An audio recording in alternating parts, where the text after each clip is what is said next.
Mutual funds are one of the most popular investment vehicles out there, with 31% of Canadian households currently having their wealth invested in them. But some investors aren't looking for the all-in-one package provided by mutual fund. Instead, they turn to cheaper alternatives that trade off convenience for lower fees. So what are these low-cost alternatives, and how do they differ from mutual funds? We'll answer these questions and more on today's Plain Bagel. In the last video, we covered some managed solutions, such as mutual funds, that allow people to access the expertise of investment professionals.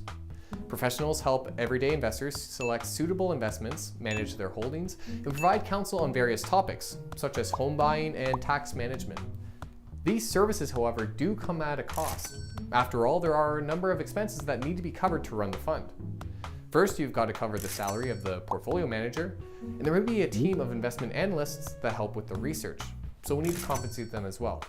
There's the price involved with actually buying and selling the holdings of the account, and there may be a commission to pay to the representative who sold you the fund. Oh, and there's the work involved with purchasing and redeeming mutual funds, the cost of the bookkeeping, rebalancing, administration fees, load fees. These costs can add up to sizable expenses for the investor. And some may find the fees are justified.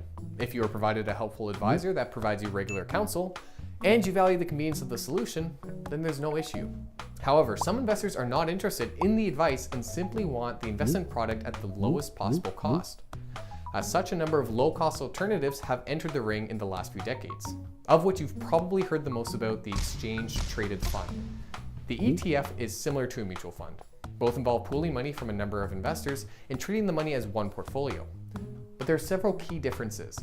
And to fully understand these differences, we must first understand a key component of the fund: exchanges. An exchange is simply a location where investors trade their holdings with other investors, hence the name. Examples of exchanges include the New York Stock Exchange, and in Canada we have the Toronto Stock Exchange. You've probably seen scenes of these exchanges before, like this one, though computers have largely replaced the yelling that's stereotypical of these settings. Exchanges can be accessed from anywhere in the world via the internet, so you don't need to be physically present to use one. Now, from the name, you can probably tell that exchange-traded funds are traded via these exchanges, which runs counter to how mutual funds are purchased. For example, if you wanted to buy a mutual fund unit from Bagel Financial, you would need to go to a Bagel Financial location and buy a unit from one of their representatives. Likewise, to sell your unit, you'd go back to the same institution and redeem it to get your money back, plus whatever return you've earned. But you wouldn't be able to buy a Bagel Financial ETF directly from the company. This is because when an ETF is created, the company sells the unit directly to an authorized participant, typically a very large financial institution, who then sells them into an exchange. The company itself will then no longer administer the purchase of these units, meaning that to get a unit after it's been issued, you have to find someone else in an exchange who already has one. Likewise, ETFs can't be redeemed directly, but instead need to be sold to a buyer via an exchange. So that sounds like a pretty big inconvenience. Why would a fund do this? Well, the main reason is that it saves the company a number of costs. Because investors trade the units amongst themselves, there's no fund representative that needs to sell the units, whereas mutual funds typically hire and compensate a sales team of sorts to promote and sell their units. Secondly, because ETFs aren't redeemed with the issuer, financial institutions save money on their fund administration, as they no longer need to create and redeem units as frequently as demand dictates. Some ETFs are also able to save costs by following index tracking strategies, which means that instead of hiring a team of analysts to research which companies to buy and sell, they simply mimic an index. What is an index, you may ask? Well, to oversimplify, an index is a list of companies that are deemed representative of a certain country or sector. The S&P 500, for example, is a list of the 500 largest US companies by market capitalization, and is often used as an indicator of the US markets. So when an ETF tracks one of these indices, they are investing in what that index holds. This means that you can buy an ETF that mimics US stocks by buying an S&P 500 ETF, or you can invest in UK healthcare stocks, or global newspaper firms, or Canadian dog boot stores, probably. Aside from making a straightforward product, mimicking an index allows ETFs to again save on its operating costs. There are plenty of mutual funds that also offer index tracking strategies, but because ETFs have other cost-cutting methods in place, ETFs can typically offer the same strategies for cheaper, which is what led to their wide adoption. ETFs now offer non-tracking strategies as well, which means you may run into ETFs with higher fees than mutual funds, but generally speaking, they cost less to own. Now, there are certainly some cons to using ETFs, the first of which has to do with their pricing.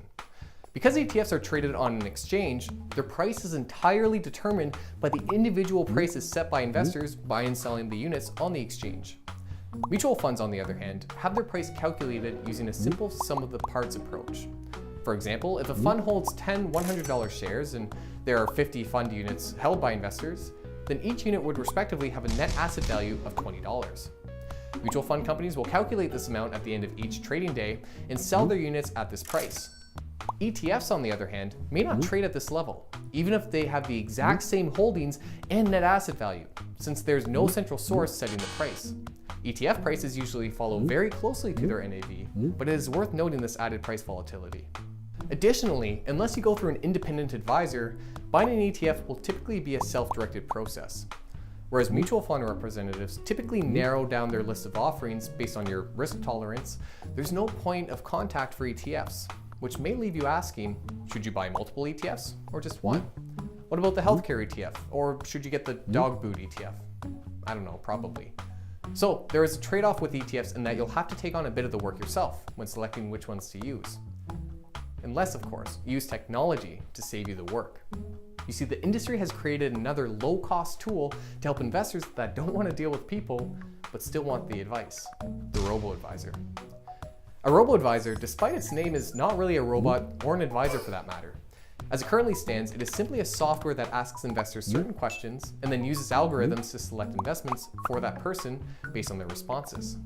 Robo-advisors often buy and sell ETFs for their clients and will charge an additional fee on top of ETF fees, though these fees are often small given that the algorithms are able to replace some of the company's labor. Robo-advisors aren't yet widely adopted in the field. They currently only manage over $70 billion, while there's about $32 trillion under management in the US. However, many believe that they will increase in popularity as demographics of the general population change to more tech-savvy consumers. In their current form, robo-advisors provide pretty bare-bones rebalancing and allocation services, but who knows? With advancements in artificial intelligence, they may very well play a bigger role in the near future. So, there are plenty of ways to invest. Doing it by yourself can save you money, but you'll need to educate yourself and take the time to properly manage your holdings. Using a managed solution, on the other hand, makes investing easy and can offer you a point of contact to address any concerns or questions you have, though these services come at a cost. Now that we know the basics of the basics, we need to start getting into the details. For examples, what kind of investment strategies exist out there, and what are the fees you have to pay when investing? We'll talk about these topics in future videos, but for now we're out of time. If you like this video, please hit the like button, and if you like what we're doing here, please subscribe. If you have any feedback or topics you'd like us to cover in future videos, please leave a comment down below. For the Plain Bagel, my name is Richard Coffin. Thanks for joining me today.